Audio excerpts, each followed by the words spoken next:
Ang sekretary nga ninyo wala dito eh. Oh, Kung anong pamumulitikang ginagawa na ng Yan! sekretary nyo. yan! Kasi nagkainitan ka ganina eh. May krisis na ba sa langis o wala? Magkasalungat ang pananaw dyan ng Malacanang at mga senador. Live mula sa TV5 Media Center, nangungul sa balita si News 5 Cent correspondent Mendoz Baños. May ano sa lahat, nagalit si Senator Loren Legarda dito sa headlines natin. Nakita na sa pagdinig ng Senado kanina, anong naging dahilan niya?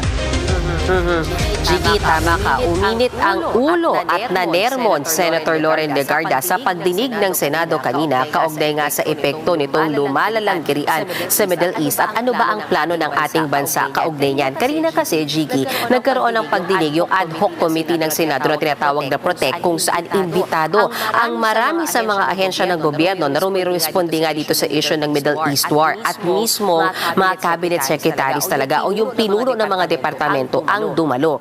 Pero absent si Energy Secretary Sharon Garin kaninang umaga. Kaya yan yung kinainit ng ulo ni Senator Loren Legarda. Ang tanong ng senadora, ano daw ba yung kinabibisi ni Secretary Garin at bakit wala siya sa hearing? Meron pa raw bang mas importante kaysa sa pagbuo ng isang crisis plan?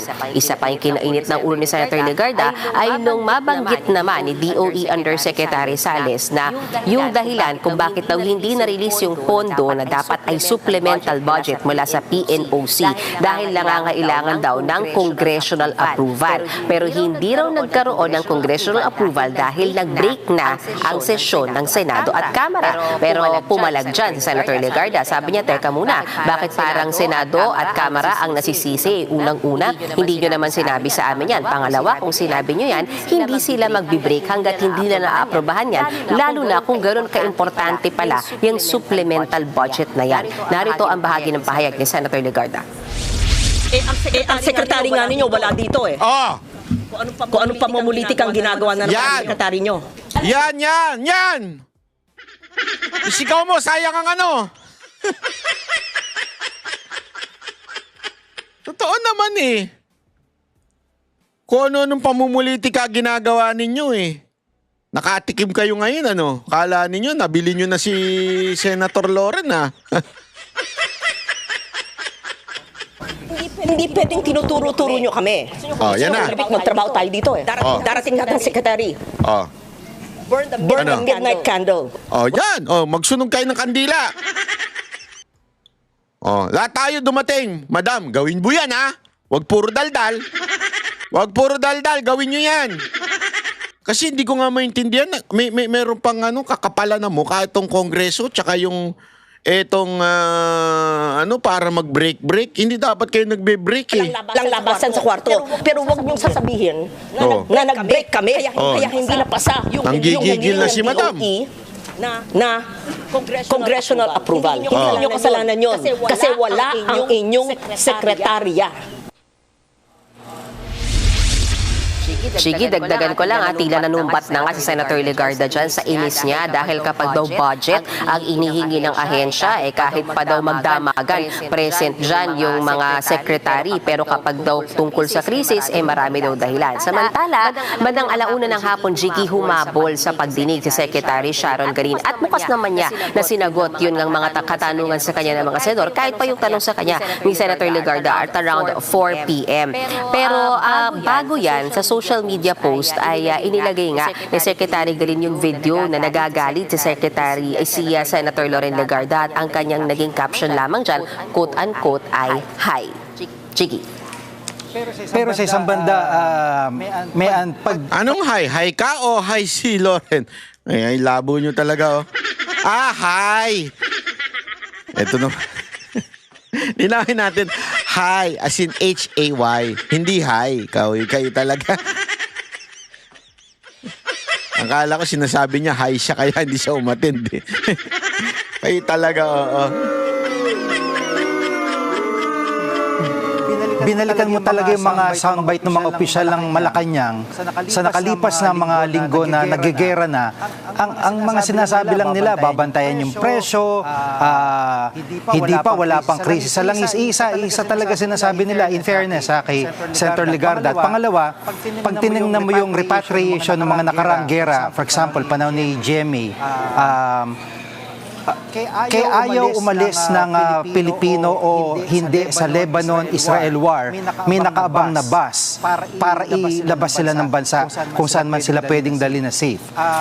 Ang pinag-usapan talaga ngayon dito, ang pinakamalaga, yung krisis sa langis. Hindi na nila pinapansin yung repatriation, yung krisis na lang sa langis. Ang tanong talaga, kung meron ba talagang ginagawa o meron ba talaga silang plano, may contingency plan ba talagang nakahanda? Kasi parating ang sinasabi, pag binalikan mo talaga yung soundbite, walang krisis, binabantayan yung presyo, hanggang doon lang.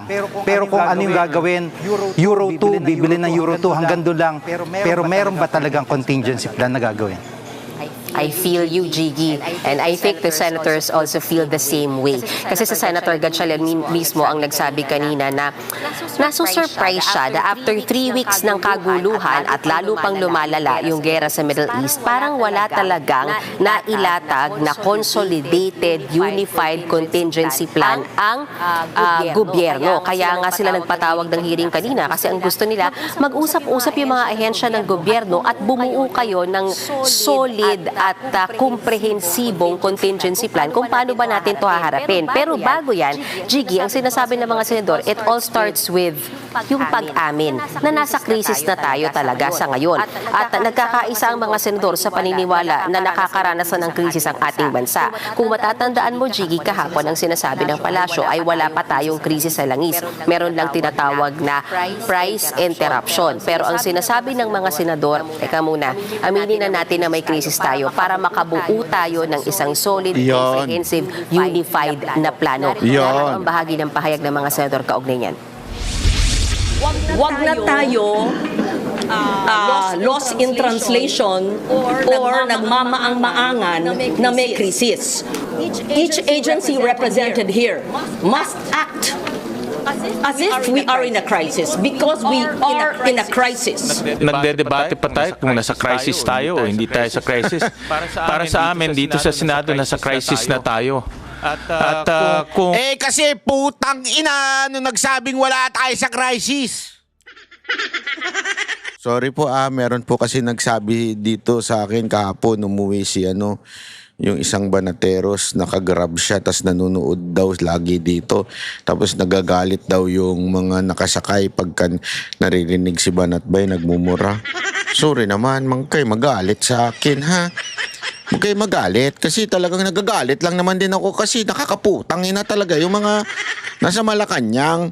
Tinatarantado tayo. Ano ang gustong gawin sabihin natin sa kanila? Maganda sila, magaling sila. Nakakaputang ina naman talaga. Huwag na kayo magalit, ha? Kasi may mga sumasakay daw na bata. And pagka habang nagdadrive siya, nanonood daw siya nung mga Duterte supporter daw yung sumasakay sa kanya. Pero habang pinanonood nila, pag may bata, bigla daw kumayat-maya, nagbumura. Sorry na, di ko mapigilan ba? Pasensyahan nyo na ako, ha? Pasensya na, okay? Tuloy. Kahit natitignan natin, meron tayong stock of 53 days sa gasoline at 46 days sa diesel. Jiggy, at dahil nasa krisis na nga tayo, yan ang paniniwala ng mga senador, unified in their statement and in their belief. Naniniwala naman si Senator Bam Aquino na kung dahil nasa krisis na tayo, panahon na para magdeklara ng state of emergency. Kapag kasi naideklara yung state of emergency, Jiggy, alam naman natin na kayang kontrolin yung presyo ng mga basic commodities at magiging mas mabilis yung paglabas ng pondo para sa pangangailangan Parang wala na mapakialam yung presidente natin kahit magkaroon pa ng state of emergency yan Anong pakialam yan Anong alam yan? Sa totoo lang, marami namang Hindi, ako agree naman ako dyan sa state of emergency na yan. Agree ako dyan. Ang problema ko ito. Ang problema ko, marami naman siyang pwedeng gawin kahit walang state of emergency. Pero hindi niya ginagawa. Hindi ko alam kung lutang lang talaga siya, lasing, bangag, bobo, tanga. Hindi ko lang alam talaga kung alin dun O wala lang talaga siyang empathy sa mga Pilipino. O wala lang talaga siyang alam dahil hindi naman talaga niya naranasan ang maging mahirap. Alam mo, I'm so frustrated, people in the house, especially those watching me on their cars. I'm really frustrated. You know why? Why did you vote for a person na hindi dumaan sa paghihirap? Tapos gusto ninyo may angat tayo sa paghihirap? Alam mo, matagal ko na ito sinasabi sa inyo noon eh. 2021 pa lang. 2020 pa lang. Hindi talaga ako pumaning kay Marcos. Dahil alam ko talaga, spoiled yan. Yan din na sinabi ni Pangulong Duterte. Spoiled yan. Hindi dumaan sa hirap yan. Talagang isusubo na lang niya. Tatawagin pa yung yaya. Ganun ang, of course, it's not literal. But that's how they define the pagiging spoiled brat nito ni Marcos. Kaya hindi ako pabor na maging presidente yan nun eh. Ever. Hindi ko nga maintindihan eh. Bakit nyo binotong presidente yan? Kita nyo ngayon, walang kaalam-alam. Di ba? Mamaya papakita ko pa sa inyo ha. The comparison between what happened during the pandemic and now. Yung pandemic, ano rin yun? Kaya nga pandemic eh. It's all over the world. Yung problema. Problema noon, sakit. Ang problema ngayon, gera. Sasabihin na naman ng iba, mas malala ngayon. Tanga, mas malala noon. Mas malala noon kasi hindi makagalaw ang tao sa loob lang talaga ng bahay. Hindi makalabas. Bakit ngayon? Nakakalabas pa rin tayo. Dahil pa rin pumupuntang social climber sa Starbucks eh. Ngayon may bago na silang pinupuntahan, yung Harlan na yan. Napakarami pa rin social climber sa coffee shop eh. Yung wala ng pambiling pera na pang-inom ng gamot, pangkain, naka-motorcycle taxi na nga lang, tapos bibili pa ng mamahaling kape. Na yung kape naman, pareho lang din naman ng 3-in-1, yung ino-order nila. Pasensya na, hindi ko talaga maintindihan yung mga kababayan nating nagre-reklamo na wala ng pera pero nag-i-Starbucks pa, tapos ang ino-order, frappuccino lang din naman. Alam mo gawin mo, bumili ka dyan sa labas nyo sa mga uncle dyan, sa mga 7-Eleven na mga 3-in-1. Tapos bumili ka ng yelo. Pag bili mo ng yelo, i-shake mo.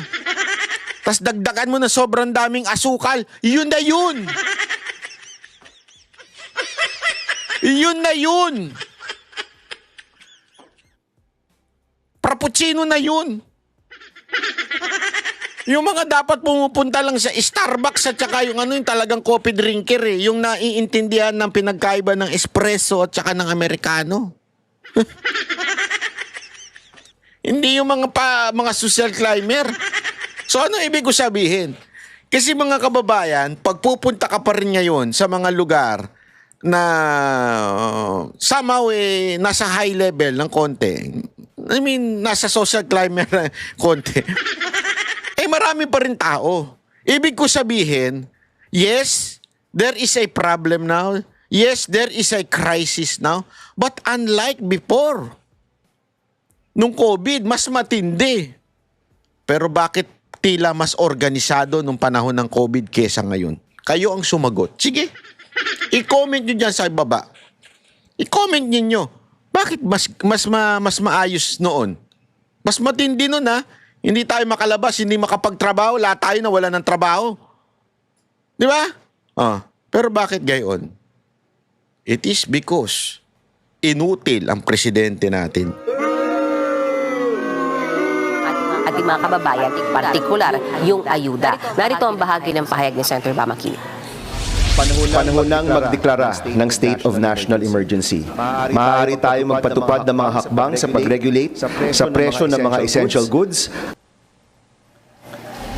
kahapon sa report ni Brian Casillo, kinoconnect ng PNP na pwedeng tumaas yung bilang ng krimen kapag yung naghihirap talaga yung taong bayan. Yun ang sinasabi nila, yun ang context nila.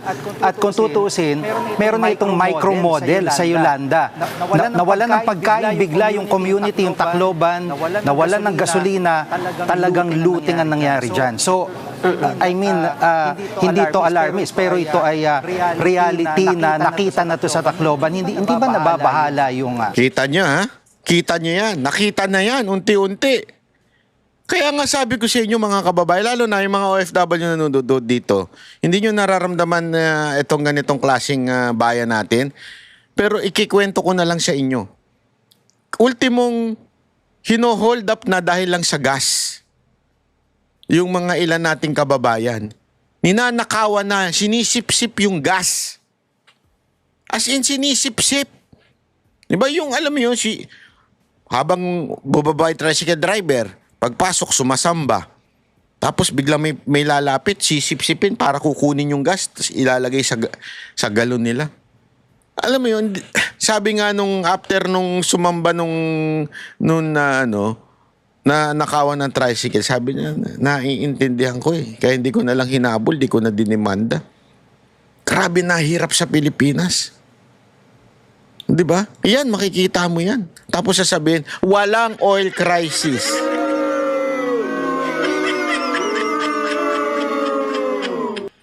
Dito pa lang fake news na talaga si Yussi Claire Castro. Kailan kaya ibibitawan to, i-fire to si Yussi Claire? Hindi kaya nare-realize, ganun na ba? Ako nagtatanong lang ako, Bongbong Marcos at saka First Lady Lisa Marcos, ganun na ba talaga kayo katanga? Hindi, ako nagtatanong lang ako, ganun na ho ba talaga kayo katanga? Hindi nyo alam na nakakasira na sa inyo si Yussi Claire Castro? Sobrang nakakasira na sa inyo. Mantakin mo, magsasabi yung presidente na may oil crisis, sasabihin nung press officer niya, walang oil crisis. Tapos biglang pina-urgent yung itong emergency tsunenes na to. Tapos pinirmahan na ni Marcos agad-agad. Agad-agad na, mabilisan niyang pinirmahan. Pero ang sagot nung Yussi Claire, walang oil crisis. Ganun na ba talaga kayo katanga, BBM at saka First Lady Marcos, Lisa Marcos? Ganun na kayo katanga? As in, hinahayaan ninyong gawin kayong katatawanan nito ni Yussi Claire Castro? Eh kung ako yan, fire ka agad dyan. Kunwari may tauhan ako na meron akong sinabi, iba yung sasabihin niya. Abay, tarantado ka pala eh. Kukontrain mo yung sinabi ko, kakasabi ko lang. Di lang ho ito yung unang pagkakataon. Napakaraming pagkakataon na ho ito. Pero pinababayaan ninyo. Ano yun? Para mapunta yung sisi doon sa isa para hindi kayo masisi? Hindi ho eh. Di ako naniniwala doon eh. The mere fact na pinapayagan nyo yan, kasalanan nyo yan. Kasalanan nyo yan. Pamahalaan yung generally Malacanang dito at ano raw ang gagawin ng mga senador kung ito na yung magtaasan talaga yung mga bilihin? May ilang mga senador, Jiggy, nakukulakan. Alam mo dahil dito, crime. Aakyat talaga ang crime. Maniwala ko kayo sa akin, aakyat ang crime. Kaya katarantaduhan yung sinasabi ni natatawa ako doon sa sinasabi ni John Vic eh. Kanina nga lang may nakita na akong crime. Saan? Doon mismo sa Cavite. Nabalwarte niya. Tapos sasabihin niya, wala. Mas maganda ngayon, mas maayos ngayon. Walang namamatay. Wala nga namamatay. Pakina. Wala naman nangyayari. Doon sa kung sakasakaling man na implement nga yung pagtapya sa excise tax kasi ang matatanggal nga lang yan sa presyo ng langis is I think if I remember it correctly, ay nasa 6 pesos sa diesel and then 11 pesos sa gasoline. Kaya, ang question na kanina na lumulutang doon sa pagdinig ng Senado, what if, aside from suspending the excise tax, let's also suspend the 12% VAT, lalo na doon sa pagkain na kadalasang binibili ng mga mahihirap nating kababayan. For example, mga delata, sardinas, noodles, at pati na rin sa mga over-the-counter medicines. Kasi pag idadagdag mo yan, wala kang 12% VAT. Eh, sinasabi kasi sa nila Senator Legarda, ngayon lang naman, habang nasa krisis tayo na pinagdadaanan Yun. dahil nga sa gera sa Middle East. Ayan. Kung may, tanggalin mo yung excise tax, tanggalin mo pa yung 12% VAT sa mga selected items lang naman, eh medyo malaki-laki, Jiggy, ha? Ayan. Ako ito yung sinasabi ko eh. Alam mo kung kanino ko to narinig? Ha? Narinig ko ito kay Francis Kong. Kilala niyo si Francis Kong, yung motivator na dati ring nagtuturo. Naalala ko ito nung panahon namin doon sa dating church eh. Sinabi niya yan eh. There was a time daw na nagkaroon ng krisis yung kanyang kumpanya. Tapos ang unang ginawa ng kanilang kumpanya to survive this crisis sa kanilang kumpanya, sila hindi tumanggap ng sahod, yung mga executive. Anong logic nun? Kasi yung executive, yung mga boss doon, may mga naipong pampera. Di ba? Pero yung mga nasa baba, kung dahil sa crisis matatanggalan ng trabaho, maghihirap yun. O kung hindi kaya matatanggalan ng trabaho, eh mababawasan ng sahod, maghihirap yun. So dapat, the leader should sacrifice. Tama, mali. Maganda yung ganong klaseng prinsipyo. The same principle with this. I understand na mahirap, na walang tanggalin yung VAT kasi mawawala ng pondo ang gobyerno. Sa totoo lang, kaya naman eh. Una-una, napupunta lang naman sa korupsyon, karamihan dyan. Pangalawa, if we have to stop some services na supposedly hindi naman talaga nasisilbihan. Ibig sabihin, hindi naman talaga napupunta sa taong bayan dahil lang matatanggal yung source of that service from the VAT. Di gawin natin. For the meantime, hindi naman temporary lang naman po, hindi naman po permanente. Kaya nga sinasabi ko, nananawagan ako sa isang reel ko eh. Sana yung mga TNBS, whether it's a delivery, whether it's a taxi, as in yung cars, o di kaya naman a motorcycle taxi, kayo mga may-ari ng kumpanya, bawasan nyo na muna yung commission ninyo. Bawasan nyo na muna yung kita ninyo. Anyway, may spare naman kayong mga pera. Mag-break even lang kayo sa paying the employees. Wag na muna kayong kumita for you be able to survive the entire company and the entire Filipinos. Bawasan nyo. Ang problema, meron pa daw, hindi ko alam kung sino yung tinutukoy ng presidente ng TNBS organization. Meron pa daw isang hailing company na ang taas-taas ng kanilang singil sa komisyon nila, sa kanilang mga driver. Kita nyo, alam mo ngayon marami akong nakakausap, nahihirapan na mag-book, lalong-lalo na pag rush hour. Pag mga walang rush hour, ibig sabihin yung hindi peak time, walang problema. Although bawas pa rin. Pero lalong na daw sa rush hour, hirap na daw talagang sumakay. Kasi ayaw nilang dahil yung budget na yung kita na nakukuha nila, sobrang liit na. Ito, sad to say ito, pero karamihan dyan, isang kahig, isang tuka. Kung hindi magtatrabaho, walang kakainin. Tapos ayaw nyo pang magbigay ng, alam mo yun, ng mag-giveaway dito sa mga to. O kaya nga sana itong gobyerno, mag-giveaway na rin yung VAT, di ba? Excise tax, lahat to ayusin na. Wala tangina, bangag Sa computation nila, yung mawawala o yung mababawa sa babayaran, lalo na ng mga mahihirap nating mga kababayan. Pero syempre, alam din naman daw ng mga senador na ang sasabihin nga dyan ng economic team ng Pangulo ay malaki yung foregone revenues o yung... Putang ina, wala namang kwenta economic team ng Pangulo Alam mo kung bakit? Kasi buhay sila Mayayaman niya mga yan. Mga hari at reyna yan ng mga lugar nila So, wala ho silang pakiramdam. Hindi nila dama ang kahirapan ng mga Pilipino.